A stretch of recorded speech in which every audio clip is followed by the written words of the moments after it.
Hello નમસ્તે મિત્રો।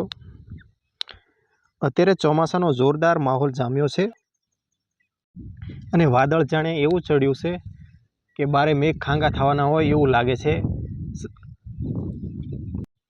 અને એવું કાળું બોજ વાદળ નીકળ્યું છે કે બધેય અંધારપટ છવાઈ ગયો હોય એવું લાગે છે અને વરસાદ ફૂલ જોશમાં વરસતો આવતો હોય એવું લાગે છે। ઉપર વાદળ ચડતું આવે છે અને વરસાદ વરસતો આવે છે। આવો અત્યારે જોરદાર ચોમાસાનો માહોલ જામેલો છે અને આગામી 4 થી 5 દિવસ ભારેથી અતિ ભારે વરસાદની આગાહી હવામાન વિભાગે કરેલી છે। કેમ કે અરબી સમુદ્રમાં એક સાથે બે વરસાદની સિસ્ટમ ઊભી થઈ છે। તેમાં એક લો પ્રેશર સિસ્ટમ પણ અરબી સમુદ્રમાં ઊભી થયેલી છે, જે ઘણા દિવસથી પ્રોગ્રેસ છે।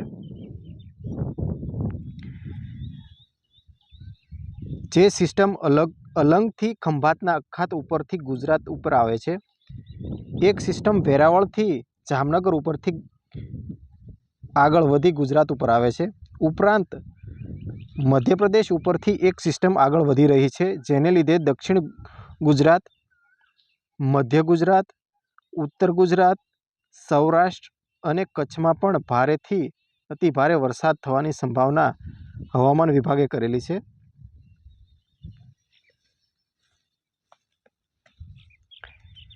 અને આગામી દિવસોમાં છોટા ઉદેપુર, નર્મદા, ભરૂચ, તાપી, સુરત, ડાંગ, નવસારી, વલસાડ ઉપરાંત વડોદરા, આણંદ, પંચમહાલ, દાહોદમાં પણ વરસાદનું પ્રમાણ સતત વધવાની સંભાવના હવામાન વિભાગે કરેલી છે।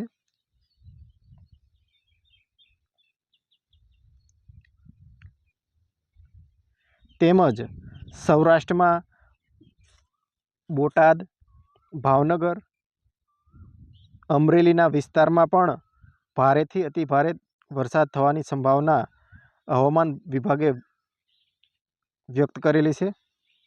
અને આગામી 4 થી 5 દિવસ મહીસાગર, અમદાવાદ, ગાંધીનગર, સુરેન્દ્રનગર, મોરબી, રાજકોટ, ગીર સોમનાથ, જૂનાગઢ, પોરબંદર, દેવભૂમિ દ્વારકા અને જામનગરના આ વિસ્તારમાં યાની કે સૌરાષ્ટ્ર અને દક્ષિણ ગુજરાતના આ વિસ્તારોમાં ભારેથી અતિ ભારે વરસાદની શક્યતા હવામાન વિભાગે કરેલી છે। અને 2 દિવસ પછી કચ્છમાં પણ વરસાદનું પ્રમાણ વધવાની શક્યતા હવામાન વિભાગે વ્યક્ત કરેલી છે। અને નવી માહિતી માટે ચેનલને સબસ્ક્રાઈબ કરવાનું ભૂલતા નહીં।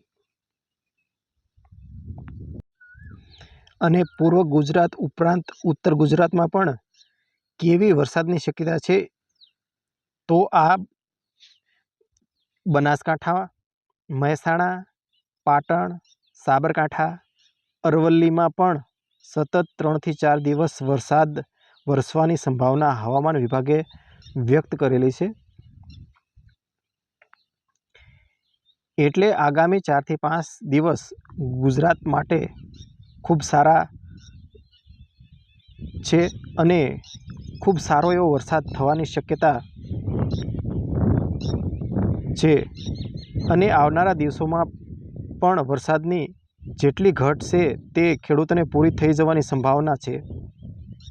અને લોકવાયકા પ્રમાણે આ વર્ષ 16 આની રહેવાની સંભાવના છે, યાની કે 100% સારામાં સારું રહેવાની શક્યતા બુઝુર્ગ વ્યક્તિઓ પણ પોતાનું અનુમાન લગાવે છે।